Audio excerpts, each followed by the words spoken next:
के नाम में आप सबको जय यीशु मसीह की। कितने लोग मेरे साथ ऑनलाइन सुन रहे हैं, देख रहे हैं और किसी भी तरीके से वो आज शिरकत में जुड़े हुए हैं। इन सब स्थानों पर जहाँ भी आप हैं, अपने स्थानों पर पूरी रीति से परमेश्वर के नाम को महिमा दें, उसकी आराधना, उसकी स्तुति करें और उस ईश्वर की हम आराधना कर रहे हैं जो जगत का नूर है, जो जगत की रोशनी है,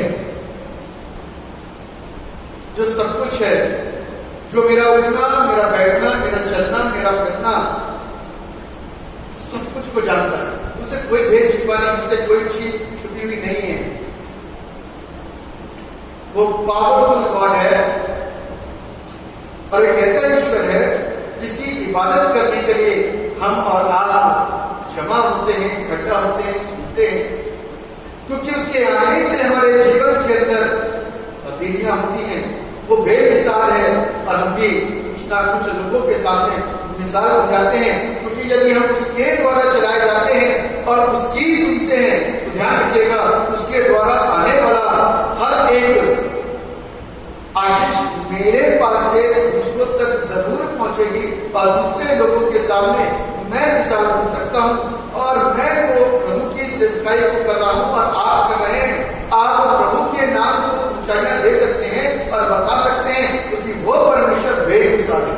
हालेलुया, धन्यवाद आज की सुबह के लिए कि परमेश्वर ने मुझको और आपको इनायत फरमाई। दूसरे हफ्ते उसने हमारी हिफाजत करी और एक नई सुबह उसने हमको प्रदान की कि हम उस जीवते परमेश्वर के नाम को महिमा और सम्मान दें। जिंदा खुदा है और हमारा और आपका फर्ज बनता है कि हम उस परमेश्वर के नाम को ऊंचाइयों तक लेकर के जाएं। यदि हम उसकी ऊंचाई को जान चुके हैं तो उसकी ऊंचाई को फैलाने वाले बने। यदि हम उसकी हाइट को जान चुके हैं, उसके तरीके को जान चुके हैं और उसको पहचान चुके हैं, तो मेरे प्रियो आज हमको हर एक चीज के अंदर अपने समझाने का तरीका और सिखाने का तरीका है, उसके अंदर तब्दीलियां और बदलाव लेकर के आने की जरूरत और आवश्यकता है, ताकि हम अपनी जिंदगी के द्वारा और उन परिवर्तनों के द्वारा उस जीवते परमेश्वर जिसका नाम यीशु है उसकी महिमा कर सके। इससे पहले कि हम लोग आज के वचन में अपने ध्यान को केंद्रित करें, मैं बाइबल में से एक रेफरेंस आपके सामने पढ़ना चाहता हूं, जिसको आज के शिक्षा के लिए चयनित किया गया है और वह है मत्ती रचित सुसमाचार, उसका 10 अध्याय, उसके 24 पद से लेकर के 33 पद। मत्ती रचित सुसमाचार उसका 10 अध्याय, उसके 24 वर्ष से लेकर के 33 वर्ष तक।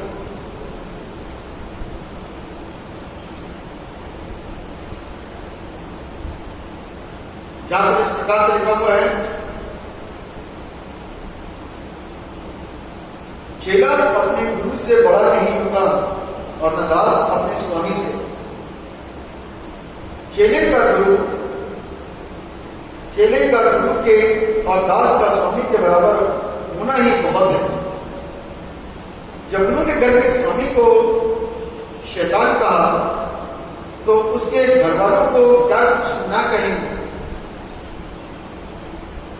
इसलिए मनुष्यों से मत डरना, क्योंकि कुछ ढका नहीं जो भूला न जाएगा और ना कुछ छिपा है जो जाना न जाएगा।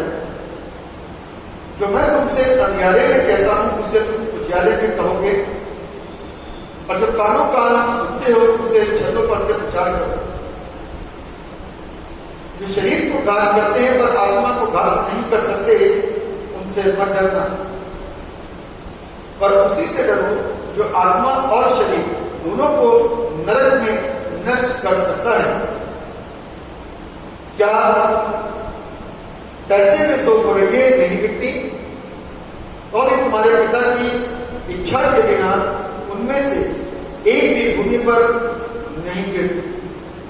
तुम्हारे सिर के बाल भी सब गिने हुए हैं, इसलिए मत डरो कि तुम बहुत बड़ों से बढ़कर हो।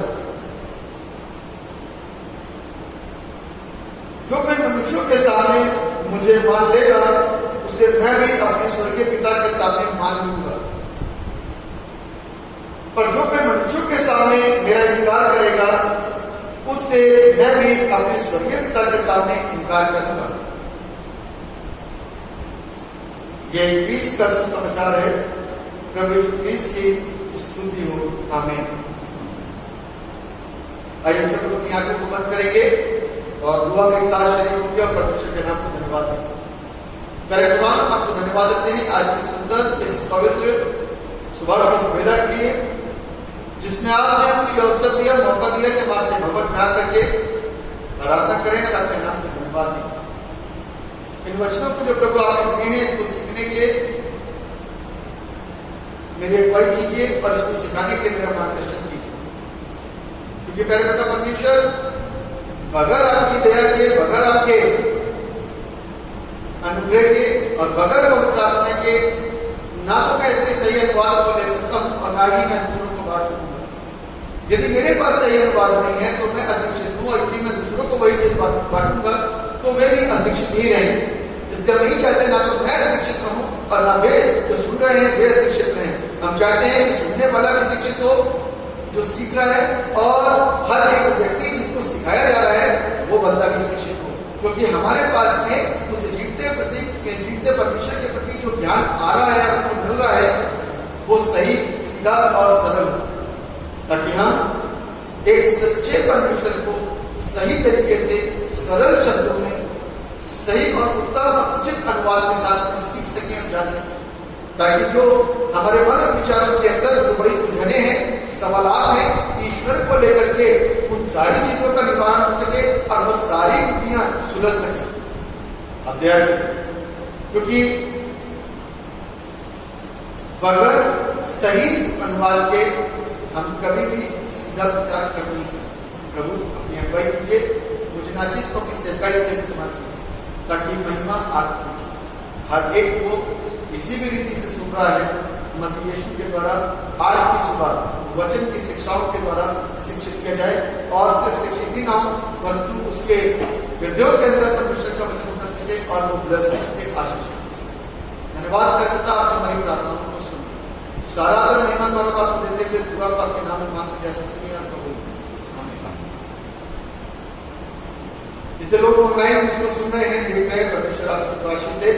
जितने लोग अभी लेटेस्ट जुड़ गए हैं, प्रभु आपको भी बड़ी आशीष दे। नए विषय के ऊपर आज हम लोग बातचीत करने जा रहे हैं।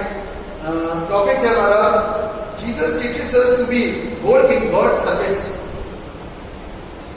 Jesus teaches us to be bold in God service, यानी कि प्रभु यीशु मसीह हमें सिखाते हैं कि हम प्रभु की सेवा बिना किसी भय के करें।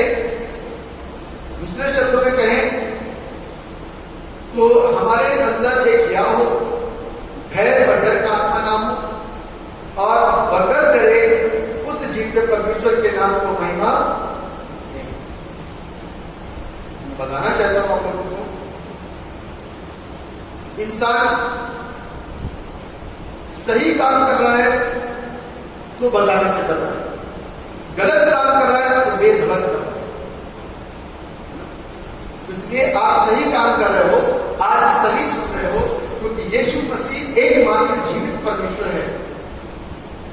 यीशु मसीह एकमात्र जीवित परमेश्वर है। यीशु मसीह के द्वारा उद्धार है, यीशु मसीह के द्वारा छुटकारा है।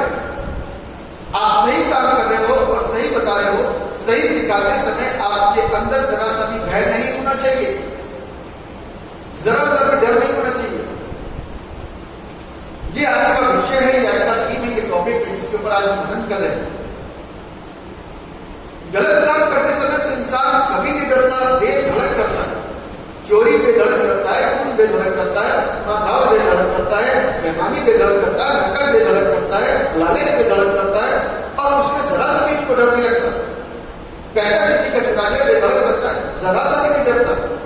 लेकिन इस सच्चाई को बताते समय हमारे अंदर डर का आत्मा क्यों समाया रहता है, इन सारी चीजों के ऊपर आज हम मनन करें। 3 बातें हैं जिसके ऊपर आपके ध्यान को केंद्रित करेंगे, क्योंकि परमेश्वर का कलाम उस पर आपको सिखाता है कि प्रभु का वचन सिखाते समय अपने अंदर डर मत लाना। स्ट्रॉन्ग रहो बताते समय। आप गलत नहीं बता रहे।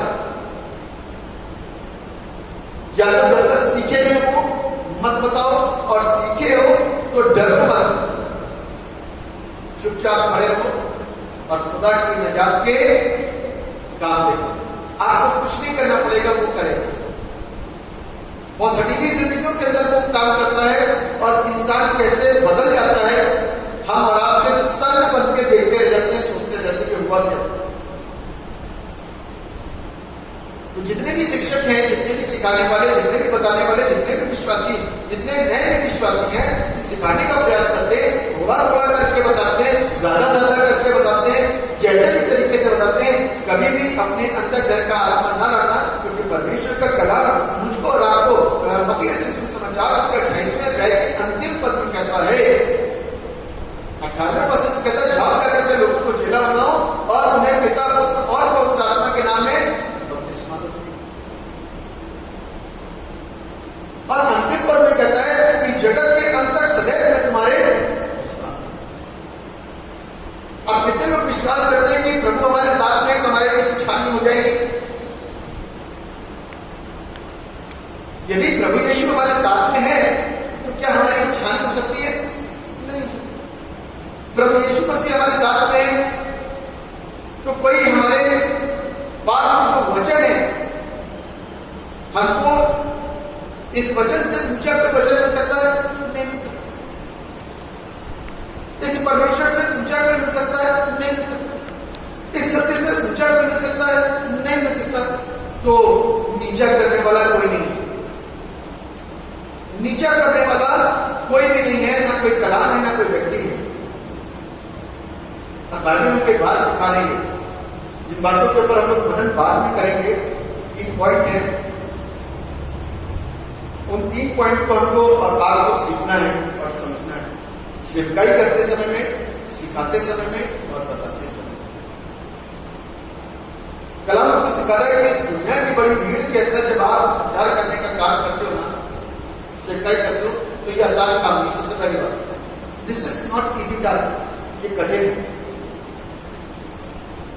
ये कठिन है, लेकिन फिर भी आप लगे हुए, फिर भी आप कर रहे हो, फिर भी आप किसी भी रीति से अपने एफर्ट को मार रहे, क्योंकि सबकी निगाहें कहां है? प्रभु पर, प्रभु के लोगों के ऊपर। सबकी प्रॉब्लम कौन है? प्रभु यीशु। शास्त्रियों और फरीसियों की प्रॉब्लम कौन था? प्रभु यीशु। शास्त्रियों और फरीसियों के साथ में समस्याएं क्या उत्पन्न हो रही थी? क्योंकि यीशु मसीह के चेले सामने आकर के खड़े हो गए। अब मुर्दों को उठा के खड़ा कर दे, उन लंगड़ों को चला दे रहे, बहरों को सुनने की शक्ति दे रहे, कानों में बल आ रहा है, अंधे देखने लग रहे हैं, दुष्ट आत्माएं उनको देख करके भाग रही है। ये घर से फाटक खोल करके बाहर निकलते हैं, तो निकलते साथ जब परेशानियां पड़ती है बीमारों को, तो ठीक होते जा रहे हैं। तो शास्त्रियों और फरीसियों के लिए ये एक जी का जंजाल बन चुके थे, एक समस्या बन करके खड़े हो चुके थे, क्योंकि ये जो शिक्षा दे रहे थे वो भी उत्तम थी और जो कार्य कर रहे थे वो महान थे। और शास्त्रियों और फरीसियों के बस में कुछ नहीं था।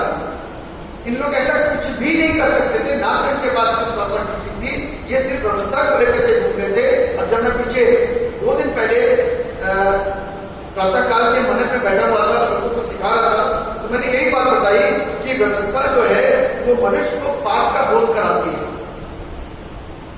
व्यवस्था जो है वो मनुष्य को पाप का बोध कराती है कि पाप क्या है, लेकिन नहीं ऐसा लिखा हुआ है कि वो हमारा उद्धार करती है। उद्धार सिर्फ यीशु के द्वारा। अभी तो बाइबल में कहा है हमारे लिए बालक उत्पन्न हुआ है ना, और उस बालक का नाम यीशु रखना, जिसके नाम करते तुम्हारे साथ वो जगत का उद्धार करता और जाता होगा। तो इसी चीज को आज हम और आप बड़े सॉलिड तरीके से सिखाने की कोशिश कर रहे हैं, बताने की कोशिश कर रहे हैं कि हम और आप जब उस सच्चाई को, उस सुसमाचार को जब फैलाते हैं, तो हमारे अंदर किसी भी प्रकार का भय अब 3 बातें हैं। सबसे पहले कि बोलते समय हमारे अंदर डर नहीं होना चाहिए। कहे तो बोलते समय हमारे अंदर किसी भी प्रकार का भय नहीं होना चाहिए कि हम क्या बताते हैं। यदि बताएं तो वो बताएं कि मानो परमेश्वर का वचन है, और उस वचन को बताते समय हमारे अंदर ना तो डर होना चाहिए ना भय होना चाहिए। यदि संकोच कर करके हम बता रहे हैं तो गड़बड़ी है, चुप बैठिए, ना बोले, साहस होना चाहिए। दूसरा पॉइंट है इसका कि किसी भी चीज से ना घबराएं। Fear of violence, fear of speaking, then fear of violence. Violence का मतलब झगड़ा इस बात को लेकर के कि आप गलत बात नहीं बोल रहे, दूसरे लोगों को, क्योंकि वो सीखना नहीं चाह रहे, समझना नहीं चाह रहे, तो वो झगड़ा करेंगे। शास्त्री लोगों को मालूम नहीं था कि कोई बंदा ठीक हो रहा है तो गलत हो रहा है क्या? कोई प्रॉब्लम नहीं। कोई बंदा मुर्दा था वो जिंदा हो गया तो क्या कुछ गलत हो गया? कोई प्रॉब्लम की बात नहीं। यदि कोई लंबा था तो चलने लग गया तो कोई प्रॉब्लम की बात है, कोई प्रॉब्लम बात है। लेकिन फिर भी शास्त्री लोगों को प्रॉब्लम हो रही थी। तो ऐसे ही आज के जमाने में भी लोग हैं जो बहुत सारी चीजों को आंखों से तो देख रहे हैं, कानों से भी सुन रहे हैं, समझने की कोशिश करें, लेकिन वो अंधे बने हुए और बहरे बने हुए और निर्बुद्धि बने हुए, वो समझना, देखना और बुझना नहीं चाहते, और वो आज भी ईश्वर के विरोध में खड़े हैं, क्योंकि ईश्वर की परिभाषा उनको आज तक नहीं पता कि ईश्वर कौन और कैसा है। तो इसीलिए उनके सामने एक बड़ी समस्या है। तो उनको जब कुछ नहीं समझ में आता तो उन लोग एक नाम को दे देते हैं धर्मांतरण, और हिंसा करना शुरू कर देते हैं। और बाइबल एक बात सिखाती है, हिंसा से डरना नहीं, ये नहीं कि मारना पीटना शुरू कर देना, नहीं, कहता हिंसा से मत डरो। डरना उससे तुम्हारी आत्मा के ऊपर क्या कर सके, जिसका अधिकार है, शरीर के ऊपर अधिकार जिसका, उसके मत डरना। दूसरा पॉइंट था फियर ऑफ वायलेंस, और थर्ड पॉइंट जो हमारे पास में है वो है फियर ऑफ लोनलीनेस, अकेलेपन का भय। जब आप प्रभु की सेवा करते हो ना, तो इधर वाला भी पीछे से पीछे चला आता है, इधर वाला भी पीछे से पीछे चला आता है, सामने खड़ा हुआ पीछे से पीछे चला आता है, क्योंकि हम विचार कर रहे हैं दिव्य परमेश्वर का, और वहां पर लोगों को डर हो रहा अपनी जान का। तो सारे लोग खिसक जाएंगे, सारे लोग क्या होंगे, दाएं बाएं हो जाएंगे, खिसक जाएंगे। इसलिए उस अकेलेपन से हमको और आपको क्या करना है, बचना। दावी क्या कहती है कि मैं तुम्हारे साथ हूं, आए मुझे जो मिटाने वो शस्त्र होंगे बेअसर, तेरा रचने वाला यीशु रखता है तुझ पे। तो यदि आपके मन के अंदर ये विश्वास है कि आपको कुछ नहीं दिख रहा है, लेकिन आपको ये विश्वास है कि वो देख रहा है, तो सेवा में उतरना। यदि आपको लगता है कि कुछ सुनाई नहीं दे रहा, लेकिन आपको ऐसा लगता है कि आप जो बोल रहे हो वो सुन रहा है, तो सेवा में उतरना, वरना मत। कमजोरों का काम नहीं है और डरपोकों का काम नहीं है प्रभु की सेवकाई में।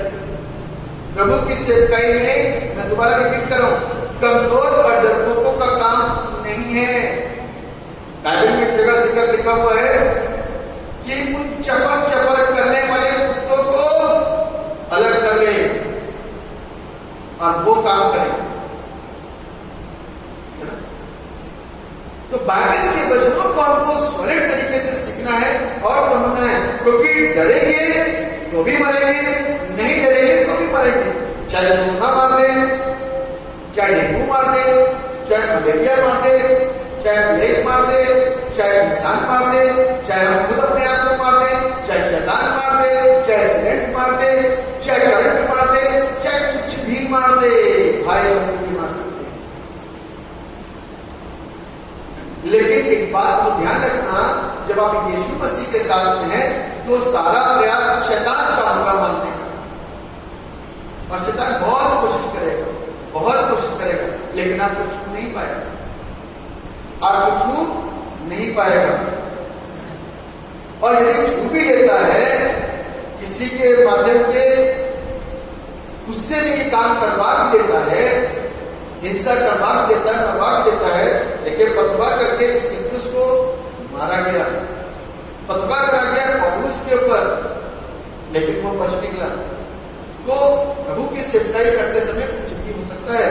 तभी शद्रक मेशक और अबेदनगो ने क्या कहा था, राजा नबूकदनेस्सर, हम तेरी खड़ी कराई हुई मूरत के सामने सजदा नहीं करेंगे।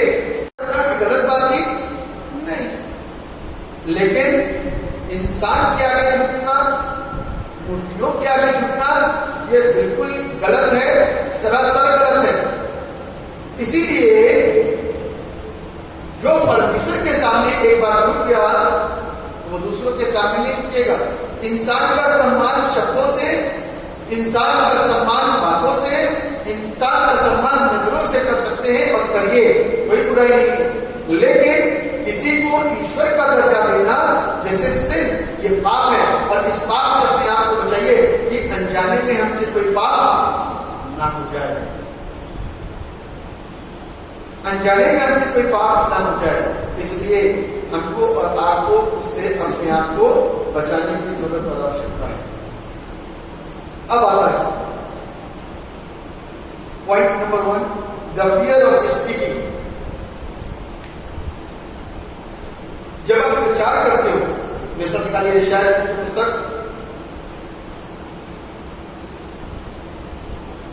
उसका 41 अध्याय, 41 अध्याय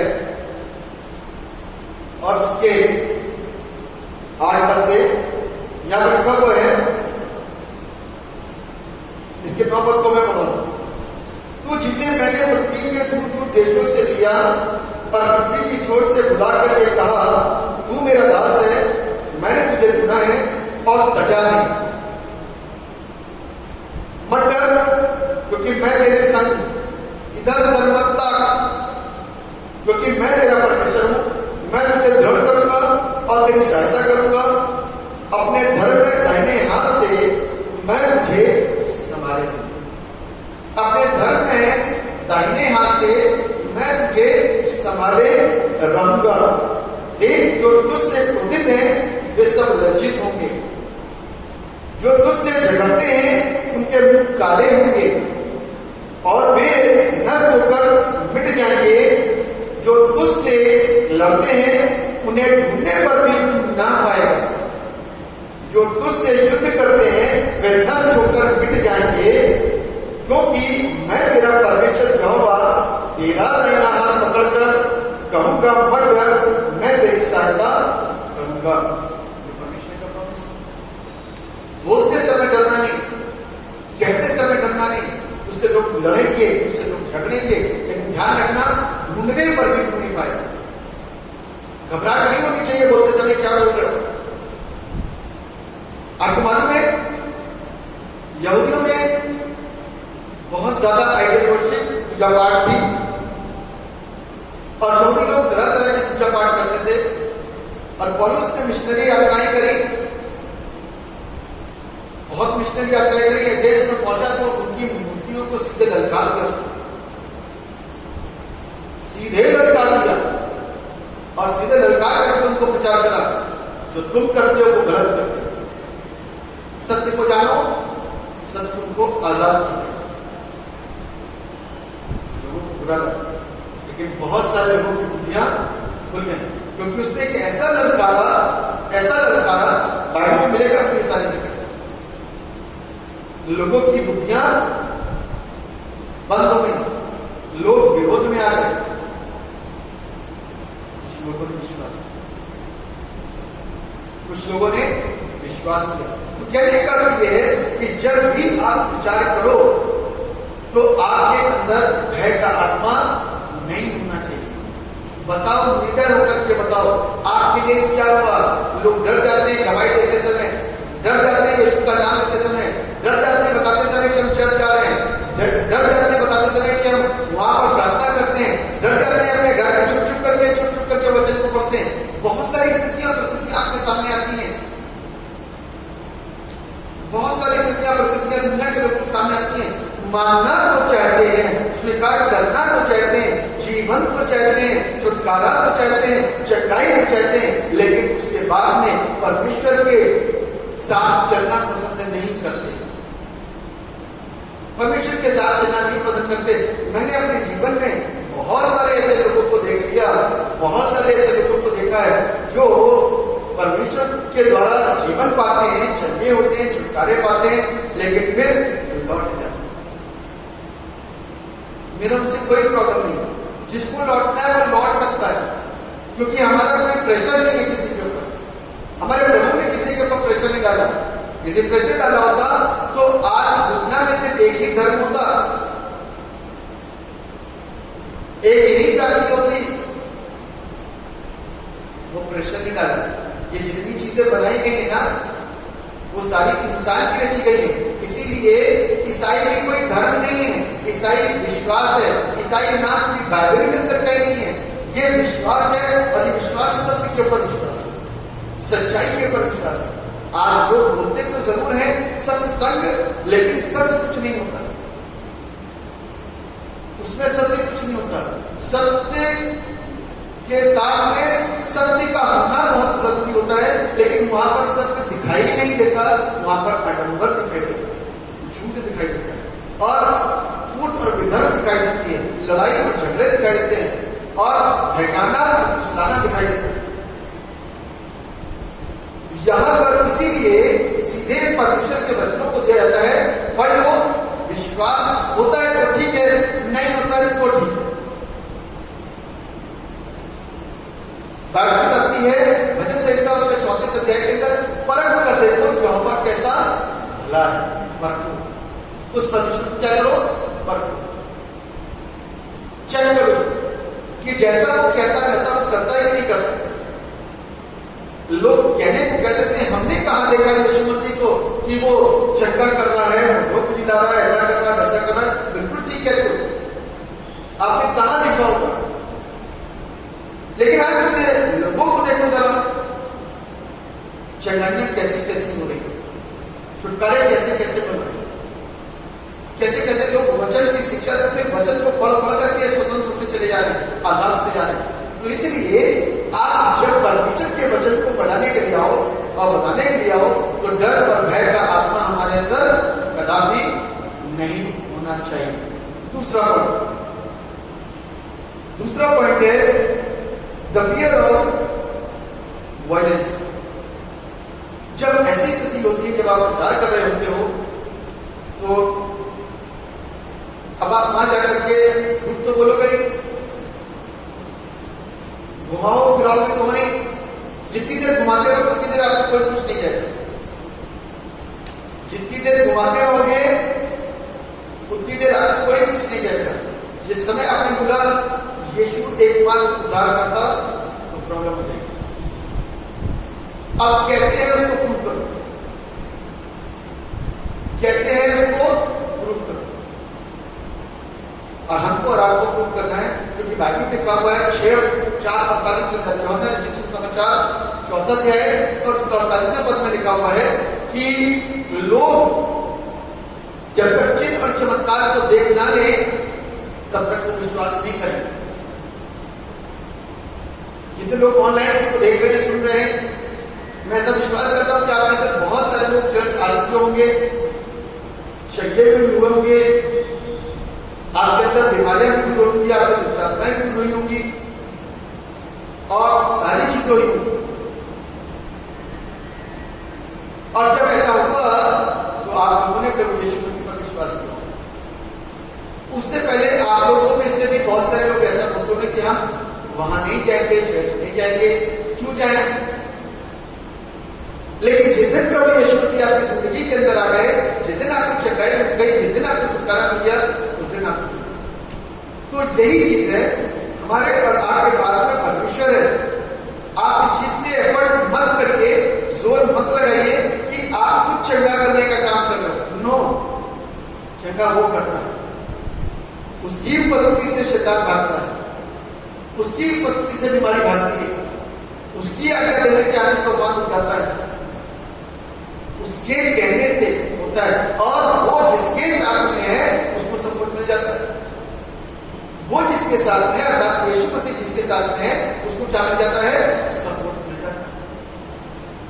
इसीलिए प्रभु के दास को जब प्रार्थनाएं करते हैं लोगों के लिए तो लोग चलिए उन्हें शुरू रहते हैं, दुष्ट आत्माएं भागनी शुरू रहती है, प्रार्थनाओं से सब कुछ होना शुरू रहता है और जो चीजें कहीं नहीं बोलती वो चीजें यहाँ करके बोल जाती है।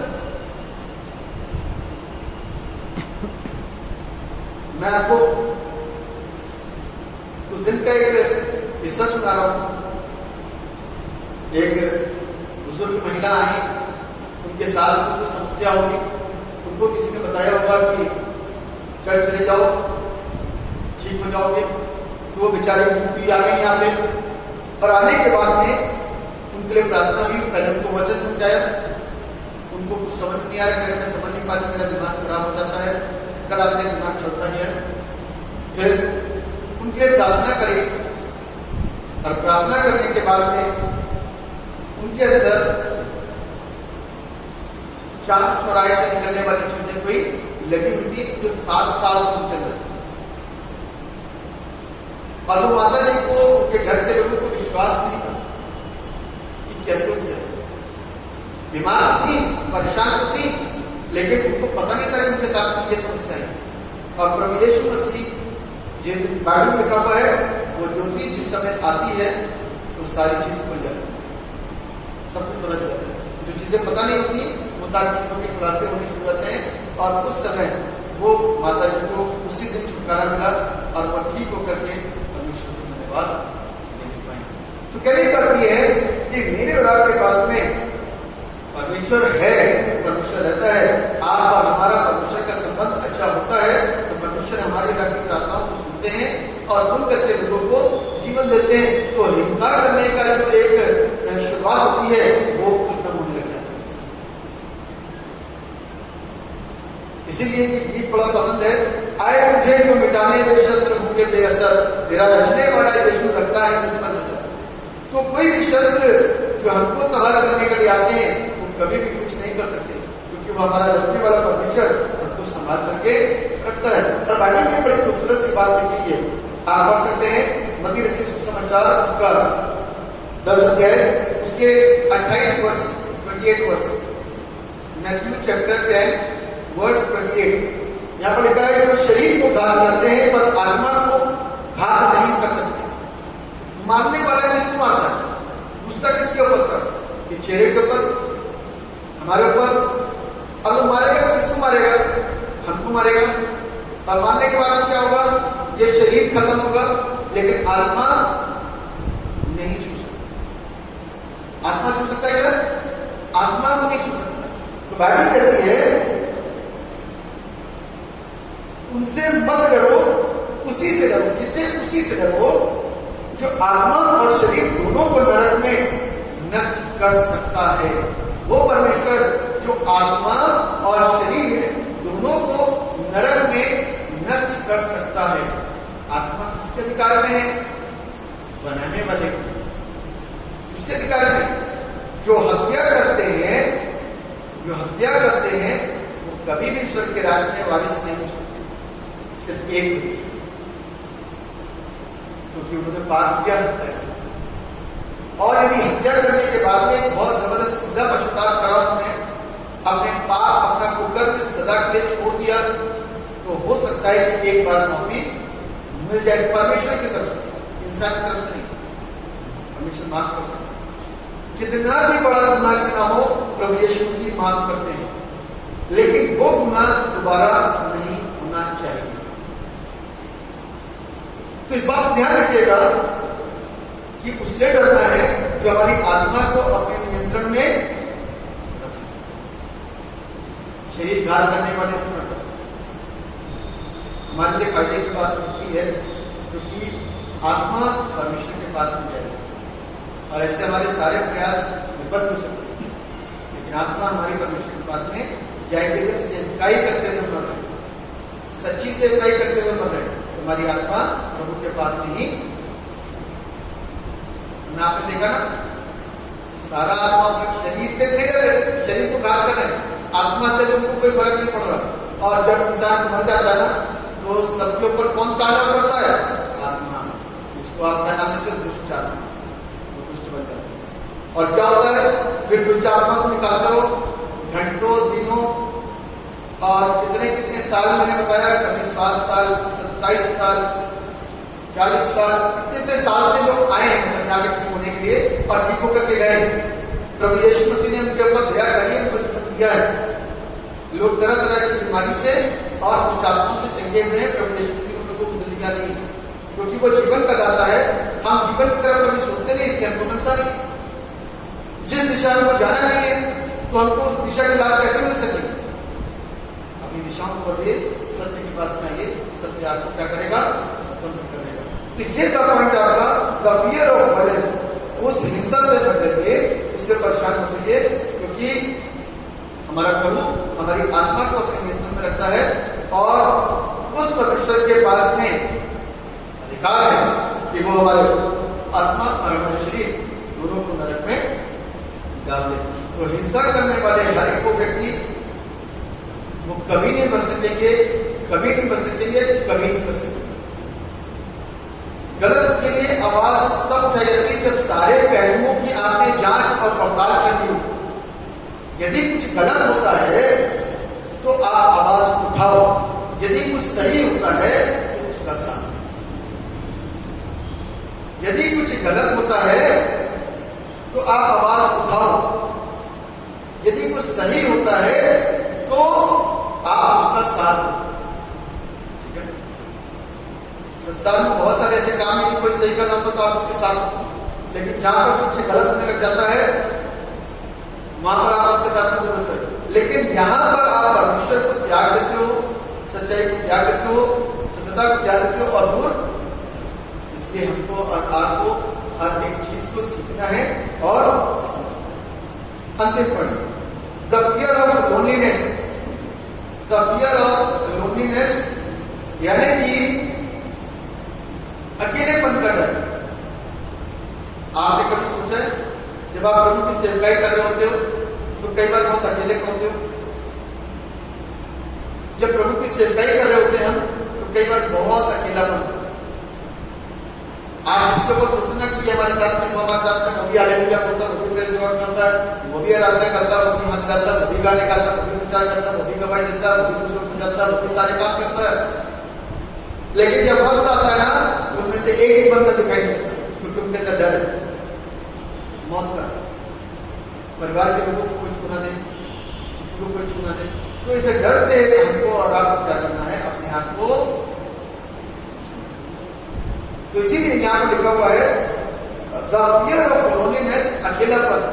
अकेलेपन का है, हमारे साथ कोई भी नहीं रहेगा।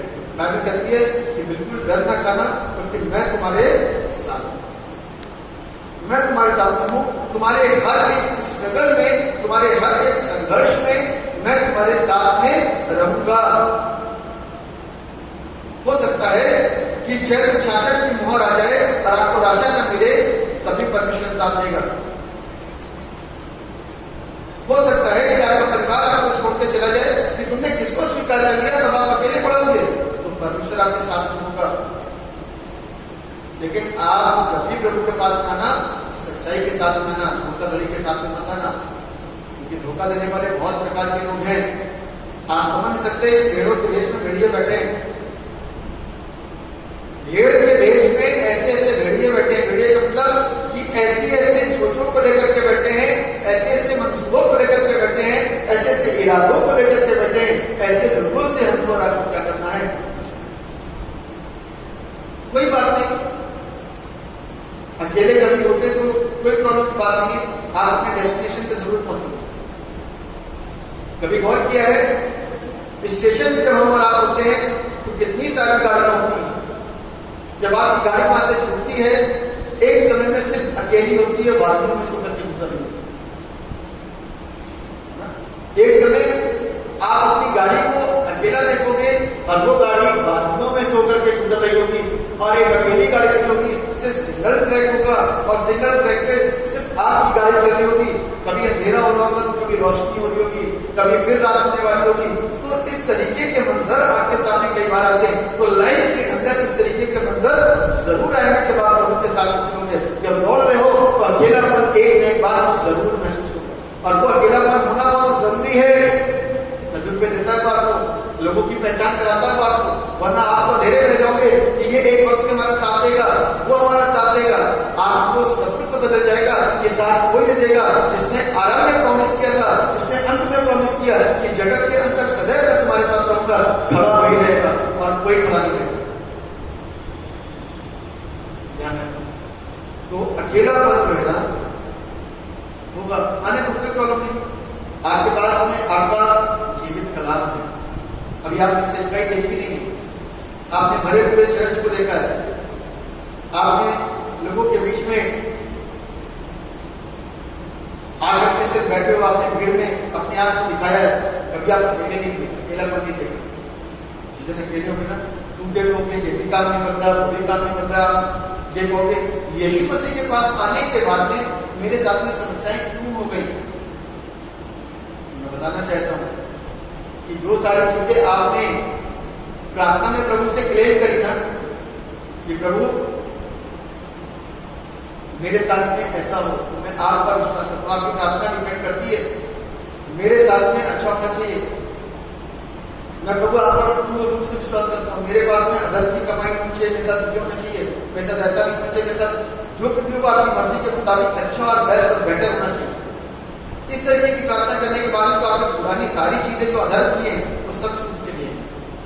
फिर प्रभु आपको नए सिरे से पैदा करेगा, नए सिरे से आशीष करेगा और नए सिरे से छोड़ देगा।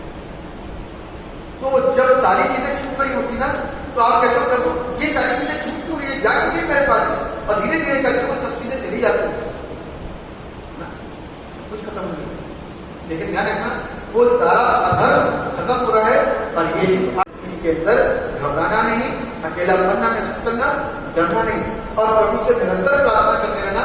प्रभु सदैव आपको समझता है, प्रभु आपको उन्नत करता रहेगा, ब्लेस करता रहेगा, ऊंचाइयों को लेके आया करेगा। एक नया दरवाजा खुलेगा और वहां से नहीं छुपा। एक प्रभु के एक व्यक्ति था, प्रभु के पास में आया, बहुत ज्यादा पैसे वाला, बिजनेस बहुत अच्छा था, लेकिन धोखे से उसने प्रभु यीशु मसीह को स्वीकार करके इसी तरीके से शब्द बोल दिए। एक दिन उसका इतना बड़ा बिजनेस सब ठप हो गया, खत्म, उसका सारा बिजनेस ठप हो गया, खत्म हो गया। उसने कहा प्रभु मैं तेरे पास आया, तेरे पास आने के बाद ऐसा क्यों हो गया मेरे साथ? हमको तो ये सुनाया गया था कि सब कुछ अच्छा होगा, ये होगा, वो होगा, सारी आशीषें गिनाई गई थी, तो ऐसा क्यों हो गया? ध्यान रखना कि प्रभु के साथ में भी लोगों ने सताव किया, सताव भी होगा पता। और जब प्रभु के हाथों में अपनी सारी चीजें सौंपी हैं, तो सारी चीजें शुद्ध लेने के लिए अपने आप को तैयार करो, सारी अच्छी चीजों को लेने के अपने आप को तैयार करो, सारी बुरी चीजों को जाने दो, बुरे वक्त को जाने दो, बुरे टाइम को जाने दो, जो बीत रहा है उसको जाने दो, जो आने वाला है उसका इंतजार करो, क्योंकि वो बेस्ट बना करके तैयार करके देने जा रहा है, अच्छा करने जा रहा है, शुद्ध देने जा रहा है, पवित्र देने जा रहा है। तो इसलिए कभी मत सोचना कि मैं अकेला हो गया, क्योंकि परिवार के लोग जाते विश्वास तो आपने किया था ना, प्रभु यीशु मसीह की चंगाई तो आपने पाई थी ना, दूसरा तुम्हें ना पाई, परिवार के सारे को तुम्हें ना चाहिए। परिवार तो आपके चक्कर में आ गया, अब आपके पास आके जाएगा, करने तुमने सेवकाई, करने स्वीकार प्रभु यीशु मसीह को।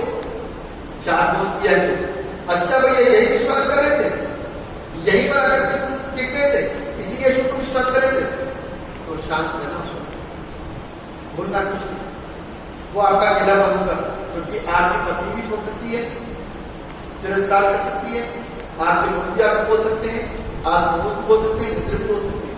शांत रहना और प्रभु को अपने काम को करें। तब देखना जब प्रभु आपको उठाएगा, दुनिया की कोई ताकत तो रोक नहीं सकती, तो रुकावट लगा नहीं सकती। इसलिए उनको और आपको इन वचनों को बुरी प्रकार से fear of speaking, the fear of violence, the fear of loneliness, इन तीनों चीजों से हमको सेवकाई करते हुए अपने अंदर किसी भी प्रकार का भय नहीं डालना, वरना सेवकाई मत करो। ये अनुभव की बातें हैं तो मैंने आपके साथ में शेयर करी हैं, आपको बताया है, क्योंकि ये सारी चीजें एक नया विश्वासी दे सकता है। इनको आपको अपने आप को इन सारी चीजों से बचाना और संभालना है। मेरा विश्वास है कि बातें आपको समझ आई होगी, आपको सीखा होगा। परमेश्वर के वचनों से, शिक्षाओं से आपको आशीष करे, आपको उत्साहित करे। जितने मसीह परिवार के लोग हैं आप उत्साह में बढ़ जाओ, जितने नए विश्वास के लोग हैं आप उत्साह में बढ़ जाओ, क्योंकि आप अकेले नहीं और अंधकार में नहीं हो, आप सत्य के साथ में हो और आपके साथ में आपका परमेश्वर है और उस परमेश्वर के दूत आपके साथ में और आपको महसूस कराते रहेंगे वक्त वक्त पे कि वो आपकी सहायता करते हैं और आपके साथ में रहते हैं। परमेश्वर आप सबको बड़ी आशीषें और बरकतें प्रदान करें। दुआ करो। प्रभु यीशु का आपको धन्यवाद देते हैं इस जीवन के लिए जो आपने दिया, इस वचन से जो प्रभु आपने हमको सिखाया, आपका धन्यवाद। इस वचन की शिक्षा हमारे जीवन के अंदर घर करे और हम आशीष पाए और आप जितने लोगों ने सुना करके था वो आशीषित हो और उनके अंदर जो भ्रम का आत्मा काम कर रहा था, डर का आत्मा काम कर रहा था, अकेलेपन का आत्मा काम कर रहा था, वो सब खत्म हो। क्योंकि प्रभु यीशु से हमको नवीन बनाने वाला, नया करने वाला, सबको आशीष मिले, सबको बरकत मिले। हर सुनने वाला श्रोता लोग प्रभु यीशु मसीह के नाम में पूरे हफ्ते की आशीष लेकर चले और अपने आत्मिक जीवन को निरंतर प्रभु के साथ में सकारात्मक तरीके से मजबूत बनाता रहे, ताकि प्रभु की ब्लेसिंग्स जिंदगी में बनी रहे और अंत के दिनों के वो अपने आप को तैयार कर सके। धन्यवाद करता था कि आपने हमारी प्रार्थना यीशु मसीह के नाम में दुआ मांगते हैं, जैसे सुने और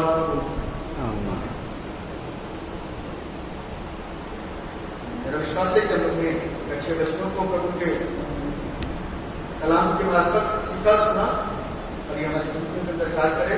और इस समय हम लोग मिलकर के गीत गाएंगे।